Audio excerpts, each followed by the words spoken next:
A walking stick? Ma'am, this is a live-fire range, not a retirement home. The young instructor's voice, amplified by arrogance, cut through the nervous energy of the qualification line. A ripple of snickering spread through the recruits, all of them young, fit, and eager to prove themselves. They looked from the cocky instructor, Jake, to the woman he was addressing. She was older than the rest, her face a map of sun and time, her hair pulled back in a severe, gray-streaked bun. She leaned on a simple, darkwood cane. She offered no reaction to the insult. Her eyes, calm and gray as a winter sea, remained fixed on the distant targets shimmering in the heat haze. Her silence was a vacuum, drawing all the noise and bluster from the air and extinguishing it. But on the observation tower, 100 yards away, Colonel Matthews saw more than a cane.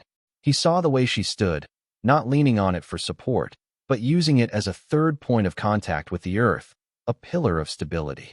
He saw the perfect, unwavering posture of a spine forged in discipline.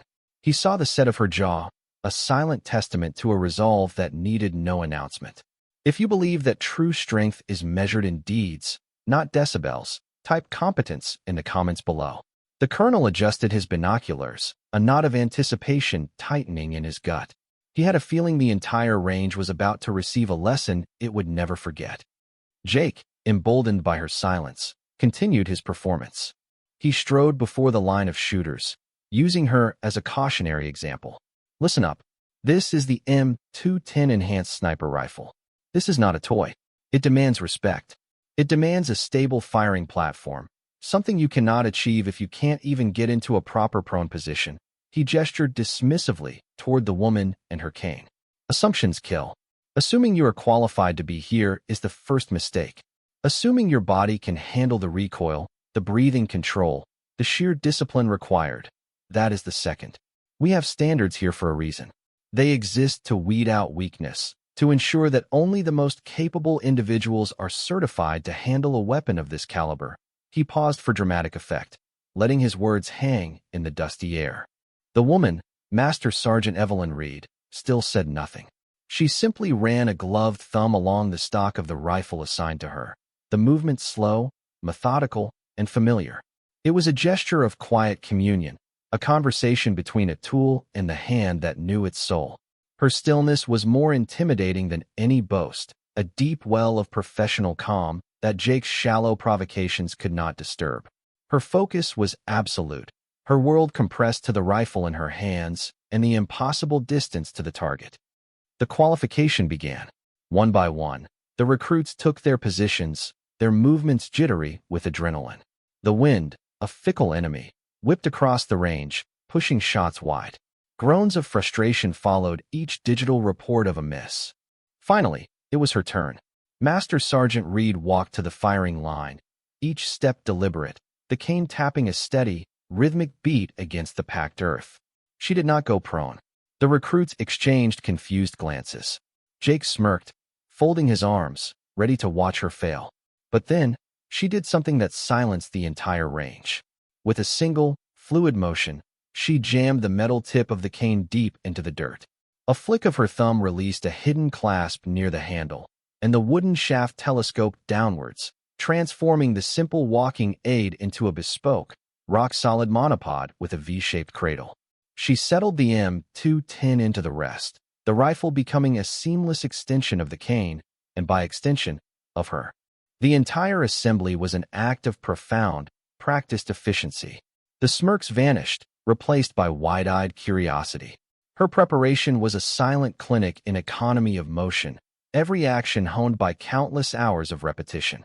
There was no wasted energy, no hesitation, just the quiet, undeniable competence of a master at her craft. The range officer's voice crackled over the speaker. "Shooter is ready. Range is hot." A deafening silence fell, broken only by the whistling wind. Evelyn Reed's chest rose and fell once, a single, controlled breath. She didn't seem to aim so much as become one with the rifle. Her finger rested on the trigger. The world held its breath. Then came the sound, not the violent crack the recruits expected, but a clean, sharp report that seemed to punch a perfect hole in the air itself. A split second later, a chime echoed from the downrange speakers. The central monitor flashed, Bullseye. Dead center. A collective gasp went through the crowd. No one made that cold bore shot, especially not in this wind. Before the shock could even register, her hand moved in a blur, cycling the bolt with an impossibly smooth action. Crack. Chime. Crack. Chime. For more times, she fired, the rifle barely seeming to move. 5 shots, 5 bullseyes, all within a space no bigger than a quarter. She worked the rifle with the detached precision of a surgeon, her movements a symphony of controlled violence.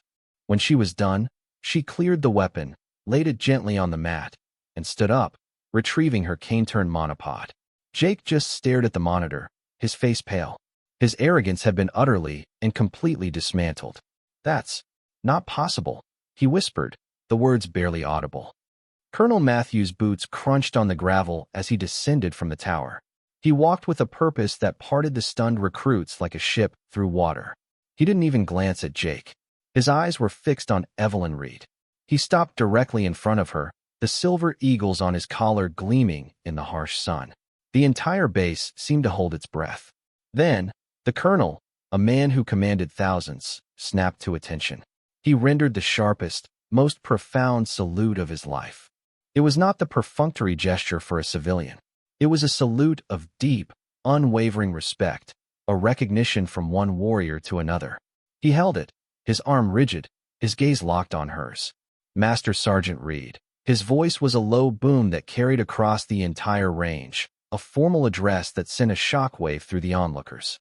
"It is an absolute honor to have you on my base." He lowered his hand and finally turned to face the now ghostly white instructor and the assembled recruits. His expression was granite. The lesson was about to be made official, carved into the permanent record of everyone present. The air was thick with revelation, the quiet authority of the colonel filling the space where Jake's loud ignorance had just been. "For those of you who were confused," the colonel began, his voice laced with cold fury, "let me clarify what you just witnessed." He gestured toward Evelyn. "This is Master Sergeant Evelyn Reed, retired. You see a woman with a cane. I see the sole survivor of call sign Ghost 7, a Tier 1 sniper element. You see a limp. I see the result of 3 surgeries after she shielded her spotter from a mortar blast in Kandahar, an act that earned her the Silver Star." He let the words sink in, each one a hammer blow to the foundation of their assumptions. "And that cane," he said, his voice dropping slightly, "was custom-built by the armorers at Fort Bragg. It's not a weakness. It's a tool she designed herself to maintain a perfect firing position after her injuries made going prone an impossibility. An injury she sustained on her 12th and final combat deployment. An injury that earned her the Purple Heart that is noted, in capital letters, on the first page of her service record." He turned his gaze directly onto Jake, and the young instructor visibly flinched. "You spoke of standards, son. This woman didn't just meet the standards. She is the standard. She wrote the marksmanship doctrine that you are failing to teach." The story of the Master Sergeant and her cane monopod spread through the base like wildfire.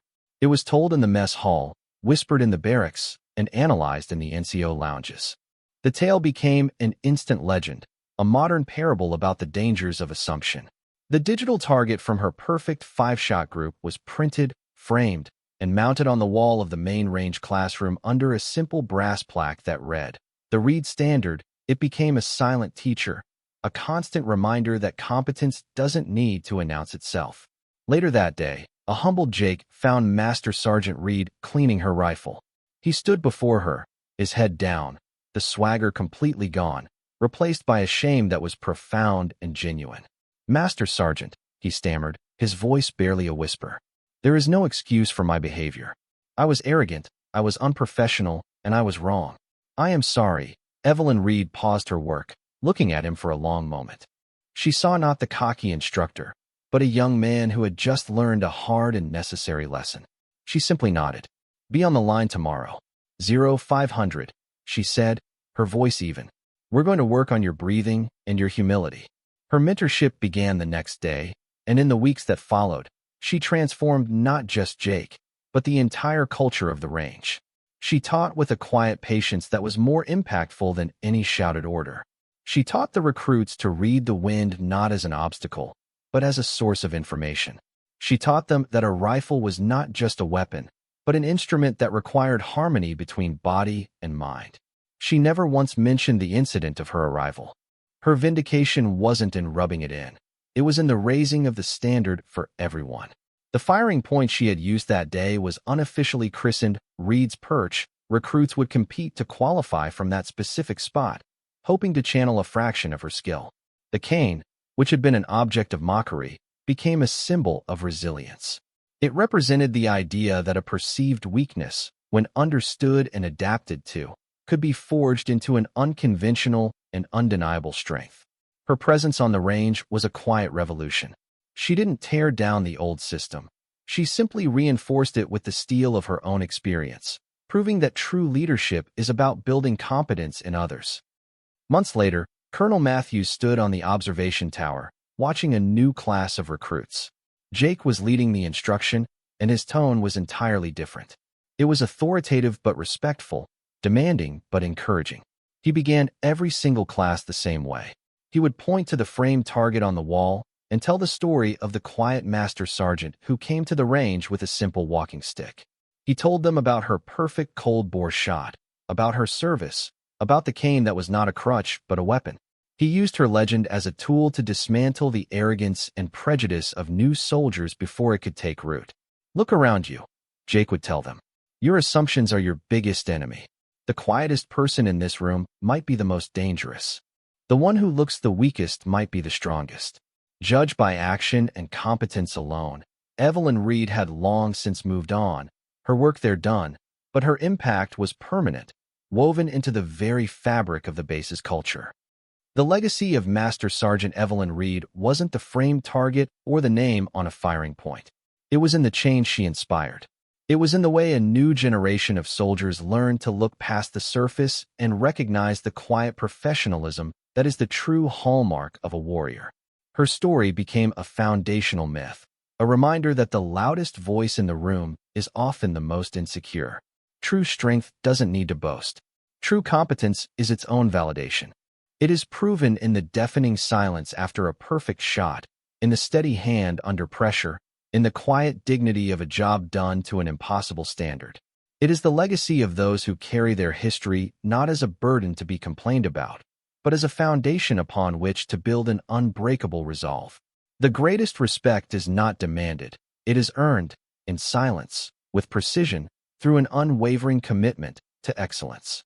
For more stories where quiet competence triumphs over loud assumption and where true strength defines their worth, subscribe to Unknown Heroine Stories.